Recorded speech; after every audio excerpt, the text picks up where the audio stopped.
Shalom, perkenalkan nama saya Merawati Gajah. Saya semester 5 grup D, jurusan Pendidikan Agama Kristen, Fakultas Ilmu Pendidikan Kristen, Institut Agama Kristen Negeri Tarutung. Oke, baik, di video saya kali ini saya akan menjelaskan tentang praktik pengajaran yang dilakukan terhadap anak SMP kelas 8 dengan materi pokok iman bertumbuh. Mata kuliah praktik perencanaan pembelajaran yang diampu oleh Ibu Rusmauli Simbolon MPDK. Shalom, selamat pagi anak-anak semua. Bagaimana keadaannya? Dalam keadaan sehat kan? Oke, bagus. Dalam keadaan sekarang ini, kita dituntut agar tetap sehat. Kenapa? Agar imun di dalam tubuh kita tetap terjaga dan kuat. Sehingga dalam menjalani kegiatan kita tetap dalam keadaan sehat. Oke? Baiklah. Sebelum kita masuk ke dalam pembelajaran kita, Ibu mau kita berdoa terlebih dahulu agar proses pembelajaran kita berjalan dengan baik. Oke? Baiklah, di sini Ibu yang pimpin doa ya. Kita bersatu di dalam doa. Bapa yang berada di kerajaan surga, terima kasih buat cinta kasih yang Engkau berikan kepada kami hingga pada saat ini. Engkau masih menyertai kami. Bapa, saat ini kami akan memulai pembelajaran kami. Engkau yang turut ikut campur tangan dalam kegiatan proses pembelajaran kami, mulai dari awal, pertengahan hingga akhirnya jadi dalam tangan-Mu. Begitu juga Tuhan Yesus, untuk dosa-dosa pelanggaran yang telah kami lakukan, Engkau yang menghapuskan agar tidak terhalang kasih karunia yang Engkau berikan kepada kami. Dan doa permohonan anak-Mu melalui anak putra-Mu Tuhan Yesus Kristus kami telah berdoa. Amin. Oke anak-anak semua, di sini sebelum kita memasuki kegiatan pembelajaran kita, Ibu mau menjelaskan sedikit tentang materi kita, yang dimana materi kita tentang iman bertumbuh. Ya, iman kita bertumbuh melalui pendengaran kita. Pendengaran kita akan firman Tuhan, di mana firman Tuhan yang kita dengar dan kita pahami dengan baik serta kita aplikasikan di dalam kehidupan kita akan menjadi iman kita yang kuat serta menjadi kepercayaan kita terhadap Allah. Oke, baiklah. Kita akan masuk ke dalam materi pokok kita, yang dimana materi pokok kita adalah tentang iman bertumbuh. Seperti yang Ibu katakan tadi, iman kita bertumbuh melalui pendengaran kita. Pendengaran kita akan firman Tuhan. Oke anak-anak semua. Oke, anak-anak semua membawa Alkitabnya kan? Ayo semua tunjukkan seperti ini. Oke, bagus. Semua membawa Alkitab. Semuanya bagus. Oke anak semua, kita buka Alkitab kita dari Ibrani 11 ayat 1. Kita baca bersama-sama ya. Oh, apakah anak-anak semua sudah mendapatkan? Oke, sudah dapat semua. Ya, kita baca bersama-sama ya, lalu kita simak. Oke, Ibrani 11 ayat 1.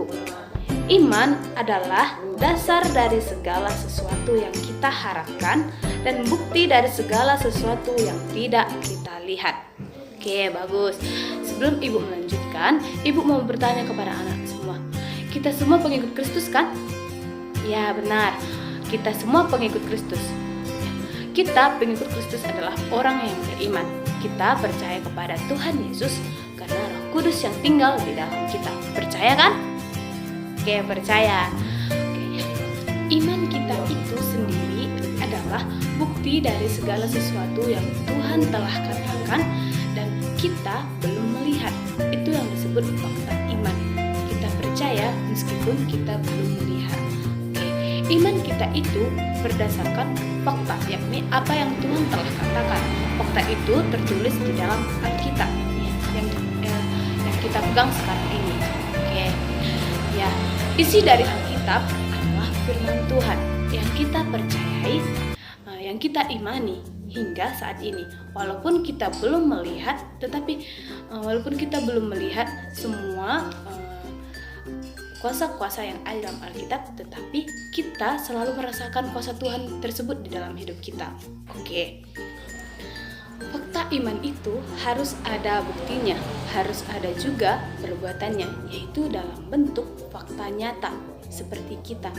Setelah kita mempercayai, setelah kita mengimani, lalu kita melakukannya, melakukan perbuatan yang dikehendaki oleh Allah, itu mengikuti semua perintah Kristus melalui Roh Kudus. Itu yang dinamakan kita telah beriman. Oke, seperti halnya juga dalam Yakobus 2 ayat 17. Kita buka semua dalam terjemahan baru juga. Yakobus 2 ayat 17. Anak-anak semua sudah mendapatkan? Oke, bagus, semua sudah dapat. Kita baca bersama-sama lagi ya. Lalu kita simak. Yakobus 2 ayat 17. Begini firman Tuhan. Demikian juga halnya dengan iman. Jika iman itu tidak disertai perbuatan, maka iman itu pada hakikatnya adalah mati. Oke anak-anak semua, sebelum ibu menjelaskan tentang Yakobus 2 ayat 17 ini, ibu mau bercerita sedikit tentang salah satu tokoh Alkitab yang iman dan ketaatannya itu sangat besar kepada Allah. Siapa itu? Iya, Abraham. Oke, ibu mau melanjutkan ya. Anak-anak semua tahu kan cerita Abraham yang menyerahkan anaknya sebagai korban persembahan kepada Allah. Oke, Allah menguji kesetiaan dan iman Abraham terhadapnya. Apakah Abraham benar-benar beriman kepada Allah? Allah menguji iman kesetiaan Abraham melalui anak satu-satunya tersebut. Apakah Abraham akan mentaati Allah karena dia harus mengorbankan anak satu-satunya tersebut. Oke, lalu itu Abraham pun tetap mentaati Allah. Di sini Abraham belum mengetahui, belum mengerti apa maksud tujuan Allah mengatakan hal tersebut. Bahwasanya Allah ingin menguji iman kesetiaan Abraham. Oke anak-anak semua. Di sini Abraham pun mentaati perintah Allah. Abraham pun mengorbankan anak satu-satunya itu, yaitu Ishak, sebagai korban persembahan. Walaupun dengan berat hati Abraham melakukan itu, tetapi sebagai tanda ketaatannya dia pun melaksanakan korban persembahan itu. Ya, di sini Abraham juga menyuruh Ishak untuk mempersiapkan segala kebutuhan dalam melaksanakan korban persembahan itu. Ya, di sini Ishak belum menyadari siapa yang menjadi korban persembahan. Ya, dan lama kelamaan karena dalam mempersiapkan kebutuhan tersebut sudah selesai, dan Ishak pun bertanya, di mana korban persembahan tersebut? Lalu Abraham pun berkata, nanti Allah akan mempersiapkannya. Lalu pada akhirnya Abraham pun berkata jujur kepada Ishak bahwasanya korban bakaran itu adalah Ishak sendiri yang Allah minta. Dan dengan berat hati, walaupun begitu, karena Allah meminta sendiri, Ishak pun bersedia. Ya, sewaktu Abraham mengambil pisau dan mengangkatnya ke atas, Allah pun berkata dari langit, Abraham, jangan kau apa-apakan dia. Sekarang aku tahu bahwa kamu beriman kepada Allah karena kamu mempersembahkan anakmu. Lalu Abraham pun melihat seekor domba yang tanduknya tersangkut di semak-semak kayu. Dia langsung melepaskan ikatan Ishak dan mempersembahkan domba itu. Nah anak-anak semua, karena iman dan ketaatan Abraham terhadap Allah sangat besar, maka Allah menyebutnya sebagai sahabat Allah. Sahabat Allah, meski Abraham tidak mengetahui mengapa Allah menyuruhnya mengorbankan anaknya, tetapi Abraham tetap melakukan itu, dan Allah pun menyertai Abraham dan berjanji akan memberkati Abraham dan keturunannya menjadi semakin banyak. Dan Allah juga berjanji melalui keturunan Abraham dia akan memberkati, Allah akan memberkati semua orang baik. Oke, seperti itu anak-anak semua. Jadi melalui iman dan perbuatan yang kita lakukan terhadap Allah, maka Allah juga akan memberkati kita serta selalu menyertai kehidupan kita. Oke anak-anak semua, di sini ibu mau anak-anak sekalian menuliskan masing-masing kualitas iman dari tokoh-tokoh Alkitab yang kamu anggap sangat menakjubkan. Seperti yang ibu sudah jelaskan tadi, iman dan ketaatan Abraham yang mengorbankan anaknya, anak satu-satunya sebagai korban persembahan kepada Allah, sebagai bukti tanda ketaatannya, bukti imannya kepada Allah. Setelah itu, anak-anak semua membuat definisi atau pengertian iman. Apa itu iman? melalui penjelasan Ibu tadi, anak-anak semua tentu sudah mengetahui bukan pengertian iman itu apa? Oke, bagus. Nanti anak-anak semua bisa menuliskannya. Nanti Ibu koreksi dan mengeceknya satu persatu ya. Oke anak-anak semua. Di sini Ibu juga mau bertanya, setelah kita belajar tentang iman, Ibu mau anak-anak semua menemukan bukti iman yang bertumbuh pada orang yang percaya. Seperti Ibu katakan sebelumnya, iman bertumbuh melalui pendengaran. Apa anak-anak semua? Ya, bagus, melalui pendengaran.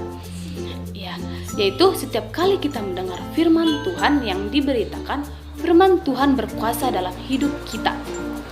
Ya, karena firman itu memberi kehidupan dan kekuatan kepada kita. Sebagai bukti iman dan kepercayaan kita terhadap Allah, sehingga kita diberi kekuatan dalam menjalani kehidupan kita, dan firman juga membuat hidup kita menjadi segar dan bersemangat dan mencapai keberhasilan. Oke anak-anak semua, sampai di sini dulu pertemuan kita ya. Ibu akan memberi tugas kepada kita semua. Oke, semua dicatat. Di sini tugasnya adalah mengidentifikasi imanmu atau diri sendiri dalam menghadapi godaan.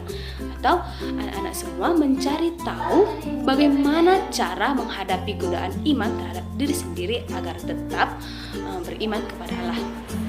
Sudah ditulis semua tugasnya? Minggu depan Ibu minta ya. Oke, untuk menutup pembelajaran kita, Ibu mau kita melakukan ibadah singkat, yaitu kita bernyanyi dan berdoa. Setelah kita bernyanyi, kita langsung berdoa, oke? Oke, sebelum itu, semua tahu kan lagu Bapa Engkau Sungguh Baik? Bagus, semua tahu lagunya Bapa Engkau Sungguh Baik. Oke, tahu semua. Ibu pandu ya lagunya Bapa Engkau Sungguh Baik. 2, 2, 3, ya. Bapa Engkau sungguh baik, kasih-Mu melimpah di hidupku, Bapa.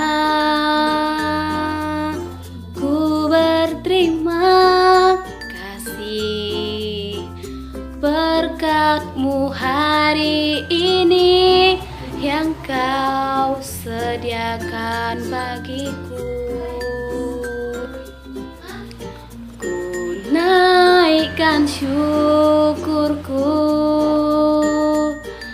buat hari yang Kau beri, tak habis-habisnya kasih dan rahmat-Mu. Baru dan tak pernah terlambat pertolongan-Mu, besar setia-Mu di sepanjang hidupku. Oke, untuk menutup pembelajaran kita bersatu dalam doa. Kita berdoa. Terima kasih Bapa, terima kasih Yesus buat cinta kasih-Mu hingga pada saat ini kami telah merasakannya. Bapa, kami telah selesai melakukan proses pembelajaran kami. Kiranya apa yang kami pelajari, yaitu melalui iman bertumbuh, kiranya kami kiranya iman kami benar-benar bertumbuh di dalam kehidupan kami, dan kami semakin percaya akan Engkau Bapa. Dan Yesus, buat kegiatan kami selanjutnya, aktivitas kami serahkan dalam tangan pengasihan-Mu, agar Tuhan yang selalu menyertai. Begitu juga Tuhan Yesus, dengan dosa pelanggaran yang telah kami lakukan, Engkau hapuskan, agar kami lebih layak disebut sebagai anak-Mu.